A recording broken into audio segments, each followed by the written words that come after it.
द्रास की इस पूर्ण रणभूमि पर खड़े होकर जहां हमारी वीर सेना ने राष्ट्र की रक्षा में अपना सर्वोच्च बलिदान दिया, उन अमर शहीदों को स्मरण करते हुए और पाकिस्तान के नापाक इरादों पर मिली ऐतिहासिक विजय की 26वीं वर्षगांठ को समर्पित इस पावन अवसर पर सम्मिलित होकर मैं स्वयं को अत्यंत गर्वित और भावुक महसूस कर रहा हूं।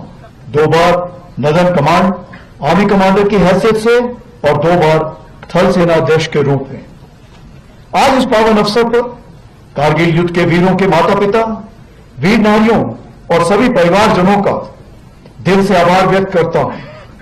आपने राष्ट्र को अपने वीर दिए। आपका हौसला, धैर्य और त्याग हम सब के लिए प्रेरणा है। आज पूरा देश आपके अद्वितीय योगदान और अटूट राष्ट्रभक्ति को श्रद्धापूर्वक नमन करता है। पिछले वर्ष 2024 में हमने रजत जयंती के रूप में इस विजय गाथा का स्मरण किया। वह एक ऐतिहासिक अवसर था जिसे माननीय प्रधानमंत्री श्री नरेंद्र मोदी जी की उपस्थिति ने और भी प्रेरणादायक बना दिया।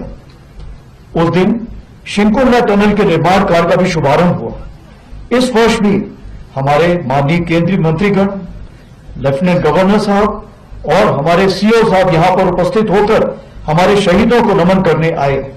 यह दर्शाता है कि कारगिल विजय दिवस केवल एक सैन्य आयोजन नहीं बल्कि पूरे राष्ट्र का उत्सव है। जो खामोश खड़े थे बर्फीली चौकियों पर, उनकी दुआ से ही महफूज है ये वतन। आज हम तोलोलिंग, टाइगर हिल और 0.4875 की ऊंचाइयों के नीचे खड़े हैं और हम केवल उस युद्ध को याद नहीं कर रहे हैं, हम उस भावना का स्मरण कर रहे हैं जो उन रणबांकुरों ने दिखाई थी। हमें याद है वो दृढ़ संकल्प जो उनकी आंखों में था, वह अदम्य साहस जिससे उन्होंने हर कठिनाई को मात दी। हमें स्मरण है वह नारा, वह चेतावनी, वह प्रण जो हर योद्धा के मुख से निकला।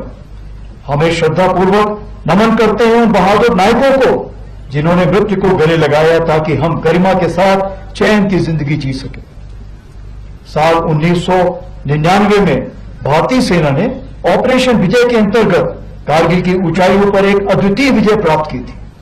उस युद्ध में भारतीय सेना ने ऊंची पहाड़ियों पर बैठे पाकिस्तान सैनिकों और घुसपैठियों को खदेड़कर हमारी सीमा से बाहर कर दिया था और तिरंगे को इन बर्फीली चोटियों पर फहराया था। यह वह क्षण था जब भारत ने स्पष्ट कर दिया कि उसकी सीमाओं के भीतर किसी भी नापाक इरादे को सफलता नहीं मिलेगी।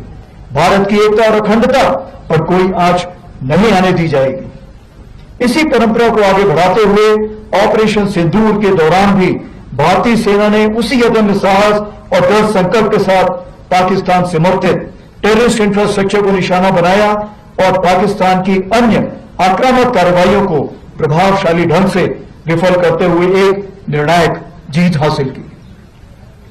हमने शांति को अवसर दिया, पर उसने कायरता की कार्रवाई की और उसका उत्तर केवल हमने पराक्रम से दिया। ऑपरेशन सिंदूर हमारा संकल्प, संदेश भी और उत्तर भी। पहलगाम में हुई कायरतापूर्ण आतंकी हमला पूरे देश के लिए गहरी चोट था, लेकिन इस बार भारत ने सिर्फ शोक नहीं जताया बल्कि ठान लिया कि अब जवाब निर्णायक होगा। देशवासियों का अटूट विश्वास और सरकार द्वारा दी गई रणनीतिक स्वतंत्रता से भारतीय सेना ने एक सुनियोजित, सटीक और निर्णायक जवाब दिया। भारतीय सेना ने 6 और 7 मई की रात को पाकिस्तान और पाकिस्तान ऑक्यूपाइड जम्मू एंड कश्मीर में 9 हाई वैल्यू आतंकवादी ठिकानों को निशाना बनाया, बिना किसी मासूम नागरिक को हानि पहुंचाए हुए। यह केवल जवाब नहीं था, यह स्पष्ट संदेश था कि आतंकवाद को सहारा देने वाले अब नहीं बचेंगे। 7 से 9 मई को पाकिस्तान द्वारा की गई सैन्य कार्रवाई पर भारतीय सेना ने नपातुला और सटीक जवाब दिया। हमारी आर्मी एयर डिफेंस एक अजय दीवार बनकर सामने खड़ी रही जिसे कोई ड्रोन या मिसाइल भेद नहीं सका। यह सब वो ऑपरेशन अप्रोच के अंतर हुआ जहां थल सेना, वायु सेना, नौसेना और अन्य सरकारी और प्राइवेट डिपार्टमेंट्स सब एक साथ मिलकर खड़े हुए, जिसमें एनजीओ भी शामिल थे। जो भी शक्तियां भारत की संप्रभुता, अखंडता या जनता को क्षति पहुंचाने की योजना बना रही हैं, उन्हें करारा जवाब दिया जाएगा और आगे भी दिया जाएगा। यही भारत देश का न्यू नॉर्मल है। आज की भारतीय सेना न केवल वर्तमान चुनौतियों का सफलतापूर्वक सामना कर रही, बल्कि हम नित्य प्रतिदिन एक परिवर्तनशील, आधुनिक और भविष्य उन्मुख शक्ति के रूप में तेजी से अग्रसर हो रहे हैं।